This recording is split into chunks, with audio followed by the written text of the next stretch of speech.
안녕하세요. 저는 올해 57살 남자이고 동해안에서 횟집을 운영하고 있습니다. 원래는 대기업 협력업체인 한 중소기업에서 20년 넘게 일을 했는데 도저히 더 이상은 버틸 수가 없어 회사를 그만두게 되었습니다.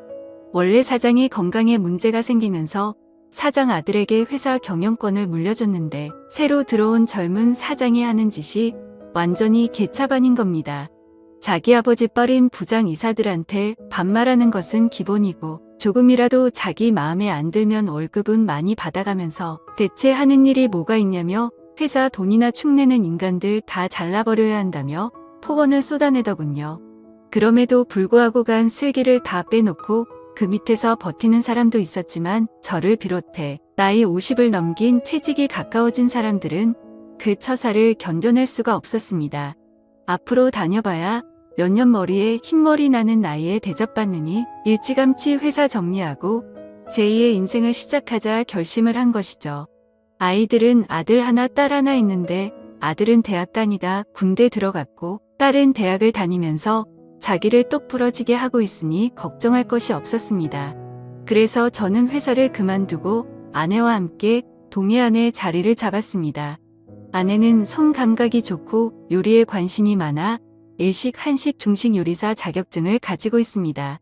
진작부터 식당을 해보려고 했지만 식당을 시작할 자금이 없어서 퇴직 끝나면 그때 식당을 하자며 미루고 있었는데 회사를 그만두면서 식당을 시작하게 된 거죠. 우리는 횟집 할 만한 곳을 알아보기 위해 약 한 달을 다니다 횟집과 민박집을 같이 운영할 수 있는 괜찮은 식당을 발견했습니다. 차도로 쪽이라 오다 가다 접근하기도 좋고 건물은 지은 지 16년 정도 된 것이지만 철근과 콘크리트로 워낙 튼튼하게 지은 집이라 외벽만 잘 정리하면 말끔하게 단장하기는 어렵지 않을 것 같았습니다. 게다가 주차장으로 이용 가능한 넓은 마당이 있고 바닷가까지 걸어서 3분 거리에 있다 보니 민박을 운영하기에도 최고의 장소였지요. 우리 부부는 여기가 우리 자리라고 생각하고 퇴직금에 살고 있던 집까지 처분해서 4억 6천을 주고 횟집을 매매했습니다. 횟집을 말끔하게 손보고 민박집과 횟집을 홍보할 사이트도 개설했지요. 블로그와 SNS를 통해서 횟집과 민박집 홍보도 하고 온라인 예약도 받으며 횟집과 민박집을 운영해 나갔습니다.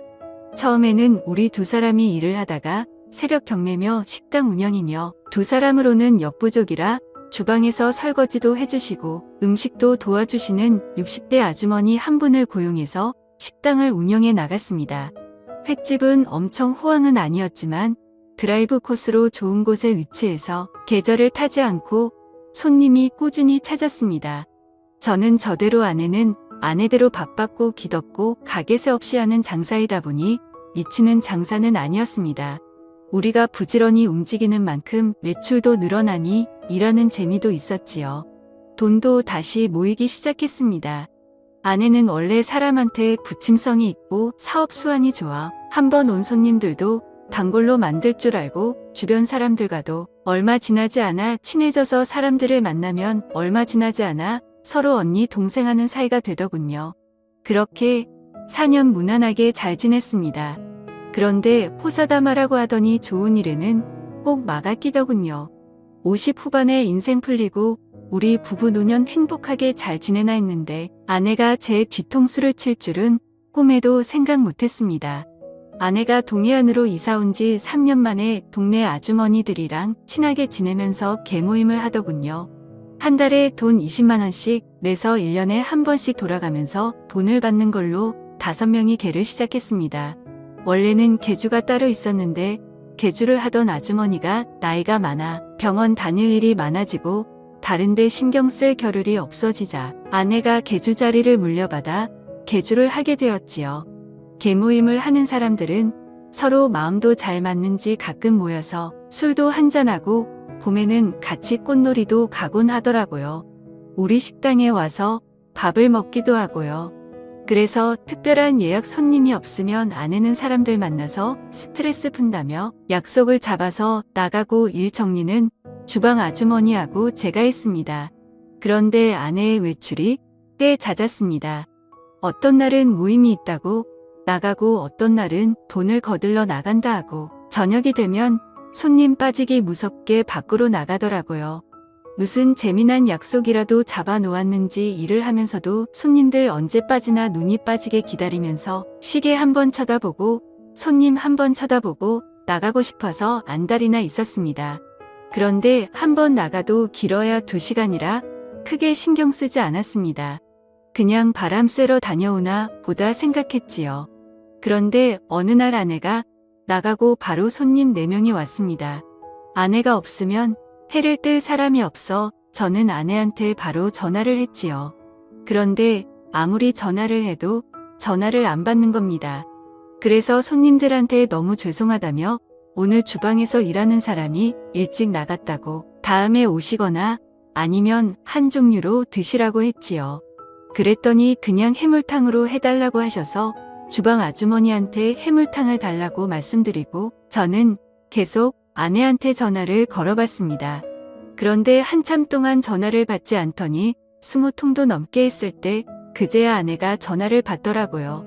저는 순간 너무 짜증이 나서 손님 왔는데 뭐 하는 거냐며 왜 전화도 안 받냐고 소리를 쳤더니 아내가 어쩔 줄을 몰라 하면서 지금 간다며 30분 후에 도착했더라고요. 그때 와봐야 이미 손님들은 탕 먹고 있었고 급한 불은 다 끈 다음이었지요. 저는 주방 아주머니 고생하셨다고 먼저 가시라고 하고 아내하고 늦게까지 정리하고 집으로 왔습니다. 제가 도대체 뭐 한다고 전화 오는 줄도 몰랐냐면서 전화는 왜 안 받았냐고 하니 언니 동생들하고 수다 떨다 전화를 진동으로 해놔서 몰랐다고 다음에는 전화 잘 받겠다고 하더군요. 그래서 저는 한 번만 더 이런 식으로 하면 앞으로 개모임이고 뭐고 아무데도 못 갈 줄 알라면서 단단히 일러두었지요.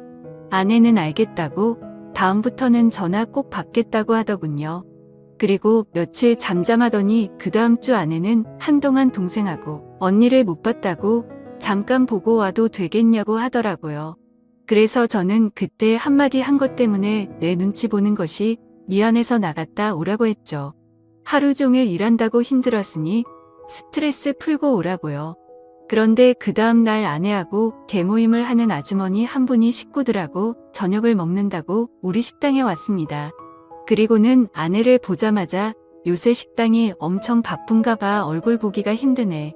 하기사 얼굴 보는 게 뭐 대수야 식당 잘 되는 것 같아서 나도 좋네. 하더라고요.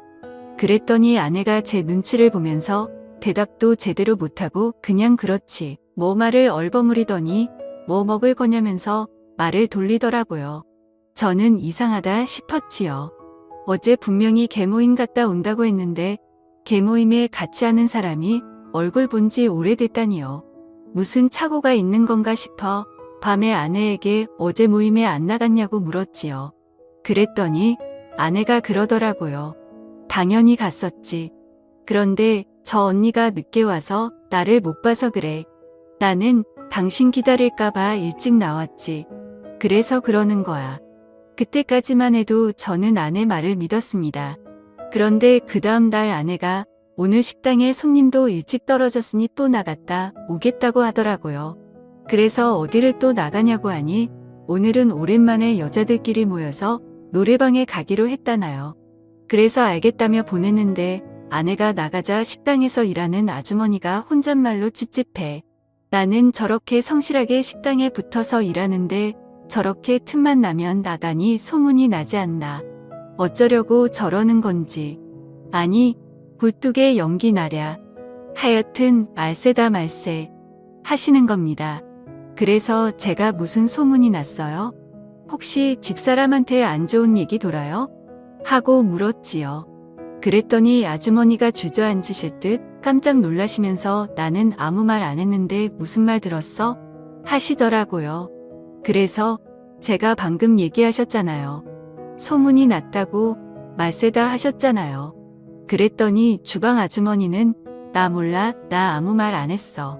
나 일 다 했으니까 가도 되지. 그럼 내일 봐. 하고 도망치듯 나가시더군요. 저는 뭔 일이 나도 제대로 났구나 생각이 들었습니다. 상당히 느낌이 안 좋더군요. 저는 아내랑 같이 개모임을 같이 하는 아주머니 집에 전화를 걸어봤습니다. 오늘 노래방에서 만나기로 했다던 아주머니가 전화를 받더군요. 저는 뭐라고 할 말이 없어 그냥 안부 전화드렸다고 다음에 좋은 게 들어오면 전화 드릴 테니 놀러 오시라고 하고는 전화를 끊었습니다. 그리고 저는 우리 집에 횟감을 주로 대주는 선장집에도 전화를 걸어봤습니다. 그랬더니 역시나 노래방에 함께 있어야 할 아주머니가 얼큰하게 취한 목소리로 전화를 받았습니다. 그래서 오늘은 아무데도 안 나가시나 보네요.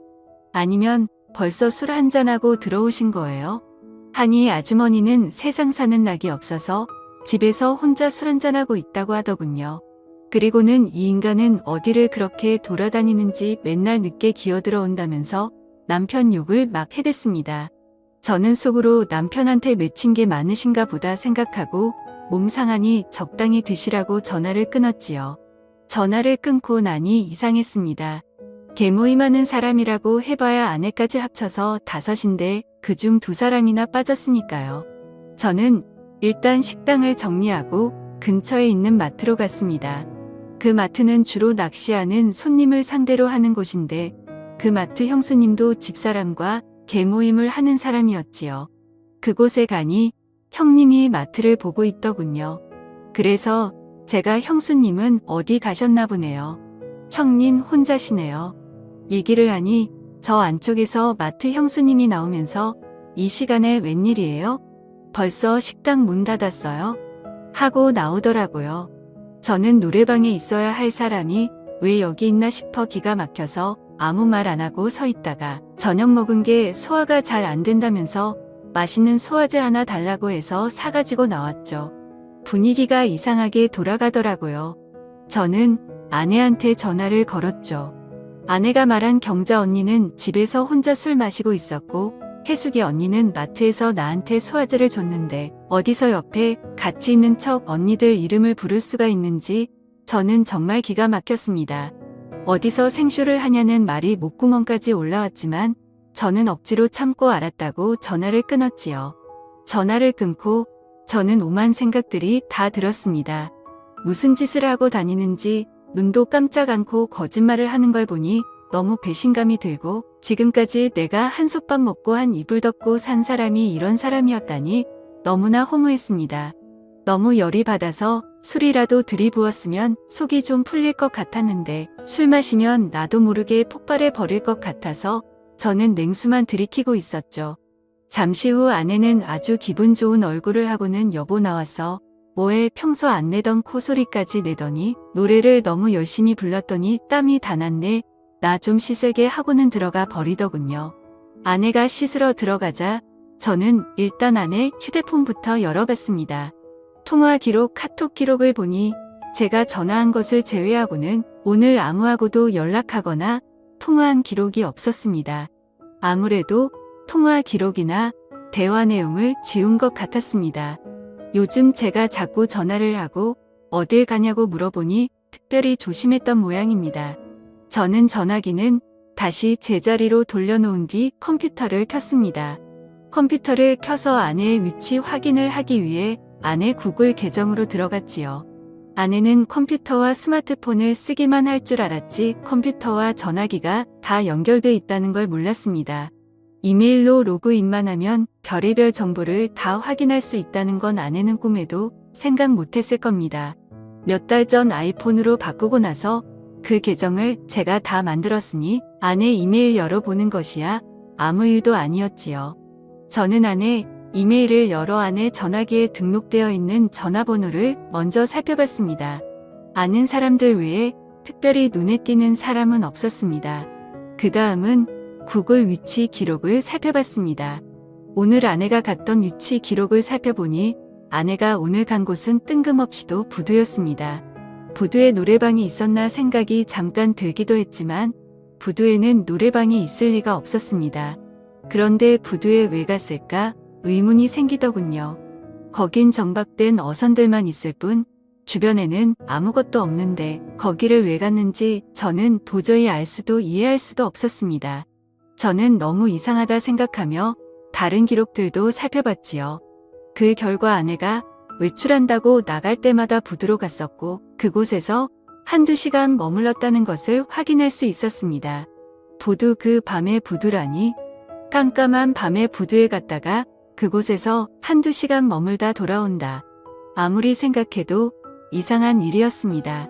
저는 컴퓨터를 끄고 아내한테 잠깐 나갔다 온다고 얘기한 뒤 차를 타고 부두로 향했습니다. 저는 부두에 도착해 차를 세우고 부두를 걸었습니다. 부두에는 아무리 둘러봐도 아내가 머물 만한 곳은 보이지 않았습니다. 가로등도 제대로 없는 깜깜한 부두에는 아침에 출항할 배들만 둥둥 떠 있었지요. 저는 아무래도 이상하다 생각하며 다시 차를 타고 집으로 돌아오려는데 흥얼흥얼 노래를 부르며 주차장으로 걸어오는 사람이 있었습니다. 우리 집에 횟감을 대주는 선장이더군요. 저는 내려서 선장에게 인사를 할까 하다가 그만두었습니다. 괜히 제가 이 밤에 부두를 서성거렸다는 소리가 아내 귀에 들어가 면 안 되니까요. 저는 선장이 떠나고 난 뒤 차를 몰고 집으로 돌아왔고 집에 들어오니 아내는 벌써 골아떨어져 있더군요. 저는 그날 밤 한숨도 못 잤습니다.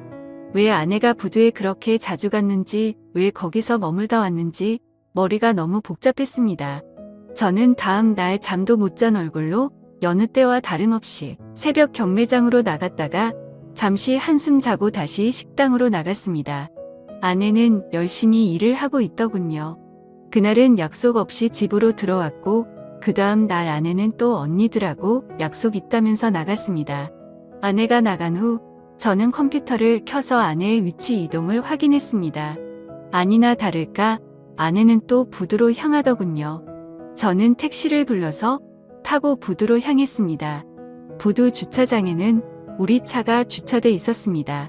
택시에서 내린 저는 어디서 인기척이라도 들리는지 귀를 쫑긋 세우고 불빛도 없는 부두를 조심조심 걸었습니다. 그날은 유난히 바람도 많이 불고 파도도 세서 아무리 귀를 기울여도 다른 소리가 잘 들리지 않았습니다. 아무것도 확인하지 못한 저는 부두 끝까지 걸어갔다가 다시 천천히 걸어서 왔습니다. 우리 차가 부두 주차장에 있으니 아내도 분명 이 근처에 있을 거라 확신이 들었으니까요. 그리고 잠시 후 부두 가운데쯤 정박되어 있는 배에서 희미한 불빛이 새어나오는 것을 발견했습니다. 그 배를 보니 우리 집에 횟감을 대주는 선장의 배더군요. 저는 순간 불길한 느낌이 들면서 가슴이 쿵 내려앉는 것 같았습니다. 저는 출렁이는 배를 조심조심 올라탔습니다. 그리고 희미한 불빛이 새어나오는 선장실의 안을 들여다보니 선장실간이 침대에서 선장과 아내가 뜨거운 시간을 보내고 있더군요. 저는 순간 눈이 뒤집혔습니다. 눈에 보이는 게 없더군요. 선장실 문을 열어보니 문이 안에서 잠겨 있었습니다. 저는 문 열라고 소리치면서 문을 두드렸습니다. 그랬더니 안에서 그제야 제가 온 걸 확인한 두 사람은 놀라서 어쩔 줄 몰라 하고 있더군요. 저는 계속 소리를 치며 선장실 문을 두드렸습니다. 그랬더니 선장은 옷을 대충 챙겨 입고는 열라는 문은 안 열고 제가 서 있는 쪽 반대쪽 문을 열고 도망가는 겁니다. 그래서 저는 옆에 있는 그물을 들고 선장이 있는 쪽으로 그물을 던져서 선장을 그물에 가두어 버렸습니다. 지금까지 고기 잡느라 그물을 던져본 적은 있어도 그물에 걸려본 적은 없으니 어떻게 빠져나와야 하는지도 몰라 버둥거리고만 있더군요. 그 뒤에서 아내는 어쩔 줄 몰라 하며 여보 여보 소리만 반복하고 있었습니다. 옷도 제대로 못 챙겨 입고 어쩔 줄 몰라서 서 있는 모습을 보아도 기가 막혀서 어디서 딴짓하고 누구 보고 여보라고 하냐고 네가 제정신이냐고 평생 처음으로 아내한테 상욕을 내뱉었죠. 저는 저 정신 나간 인간을 어찌할까 하다가 아무리 욕을 해도 분이 안 풀리길래 아내한테도 그물을 던져 아내도 그물에 가둬버렸습니다. 둘 다 그물에 걸리니 빠져나오려고 난리도 아니더군요. 저는 바로 선장 부인한테 전화를 했습니다. 두 인간이 이 밤에 배 안에서 난리를 치다가 나한테 딱 걸려서 둘 다 그물에 가둬놨으니 끌고 가든지 새벽 경매에 넘겨버리든지 알아서 하라고요. 얼마 안 있어 선장 부인은 마트 아는 형님네 차를 얻어 타고 셋이 함께 부두로 달려왔더군요. 선장 부인은 둘이 갇혀있는 모습을 보니 그 자리에 털썩 주저앉아 땅을 치고 울더니 어디서 고기 퍼는 플라스틱 삽을 가지고 와서 네가 인간이야. 내가 온갖 고생해서 배 사줬더니 이제는 하다 배에서 이런 짓을 해. 바람난 게 한두 번도 아니고 이게 몇 번째야. 네가 인간이야? 네가 인간이냐고 악을 쓰면서 그물에 갇혀있는 선장을 패버리더라고요. 옆에서 보고 있던 마트 형님은 형수님 진정하라고 말리며 말로 하라고 하고 저한테는 와서 일단 그물부터 풀어주고 집에 가서 말로 하라고 하더군요. 그 옆에서 선장 형수님은 인간들 인간도 아니라면서 그물에 묶어서 바다에 던져버려야 된다며 계속 악을 쓰고 있더군요. 마트 형님은 계속 우리 두 사람을 달랬고 그러는 중에 마트 형수님은 그물을 잘라서 두 사람을 그물에서 빼내주었습니다. 그물에서 나온 두 사람은 고개만 푹 숙이고 말도 못하고 있더군요. 마트 형님은 일단 자기 차에 다 타라며 우리를 마트 형님 본고에 태우고 선장 내에는 선장의 집에 우리 내에는 우리 집에 바래다 주고 갔습니다. 말로 하라고 신신당부를 하면서요. 집에 온 아내는 손이 발이 되도록 빌더군요. 저는 아내가 그러고 있는 꼴도 보기 싫어서 양동이에 물을 받아와서는 얹어버리고 양동이로 얼굴을 덮어버렸습니다. 자신도 얼굴을 내보일 낯이 없는지 양동이를 뒤집어 쓰고 울면서 제발 한 번만 용서해달라고 한 번만 용서해주면 시키는 대로 다 하겠다고 하더군요. 그래서 조용히 끝내자고 했지요. 너 같은 거랑 더 이상은 못 살겠다고요. 조용히 아내와 이혼하고 위자료 청구하지 않는 대신 지금까지 네가 나한테 받아갔던 돈을 비롯해서 네 명의로 되어 있는 것들 다 내 앞으로 해놓으라고 했습니다. 그리고 내가 가지고 있는 재산 그 어느 것도 받지 않겠다고 각서를 쓰고 조용히 동해안을 떠나라고 그러면 애들한테 이렇게 추한 얘기까지는 안 하겠다고 했지요. 그랬더니 아내는 자신이 했던 짓이 애들 귀에 들어가는 건 무서웠는지 시키는 대로 하겠다며 다 정리를 한 뒤 아내는 동해안을 떠나 차용집으로 갔습니다. 며칠 뒤 선장 내외를 만났는데 선장은 부인한테 꽤나 두들겨 맞았는지 얼굴에 멍이 들어 있었습니다. 저는 애들도 있으니 조용히 끝내기로 했다며 전후 사정을 얘기했고 형수님은 어떻게 하실 거냐고 물었지요. 그랬더니 선장 부인은 이 인간이 배 타는 것은 꼴도 보기 싫다며 배를 팔려고 내놨다고 하더군요. 그리고 마음 같아서는 지금 당장이라도 이혼하고 싶은데 내가 지금까지 고생해서 뒷바라지 해준 게 얼마인데 왜 이제 와서 주는 것은 못하겠다고 하더라고요. 붙잡고 살면서 돈이나 벌어오게 시킬 거라고요. 저는 알아서 하시라고. 그 대신 저 인간 앞으로 내 눈앞에만 안 띄게 해달라고 얘기했지요. 그렇게 두 집은 각자 마무리 지었지만 얼마 지나지 않아 그날 있었던 일이 온 동네에 소문이 쫙 퍼져서 저를 보는 사람마다 그 일에 대해 물어보는데 창피해 죽을 지경이었습니다. 그래서 횟집을 정리하고 떠날까도 생각했지만 왜 내가 떠나야 되나 싶어서 새로 실력 있는 주방장을 고용해서 횟집은 계속 운영하고 있습니다. 민박도 당연히 같이 하고요. 둘이 합쳐서 식당을 계속했으면 우리 두 사람 돈도 많이 모았을 텐데 그 사람은 우리 집에서 쫓겨나 그 좋은 실력 가지고 다른 데서 일을 하고 있다더군요. 그 여자는 가끔 연락이 와서 우리 식당에서 일하고 싶다고 예전에 부부관계였던 것 다 떠나서 일만 시켜달라고 사정사정하는데 저는 딱 잘라서 꿈도 꾸지 말라고 했지요. 왜 어리석은 선택을 해서 자기 무덤을 자기가 파는지 저는 아무리 생각해도 이해할 수 없더군요.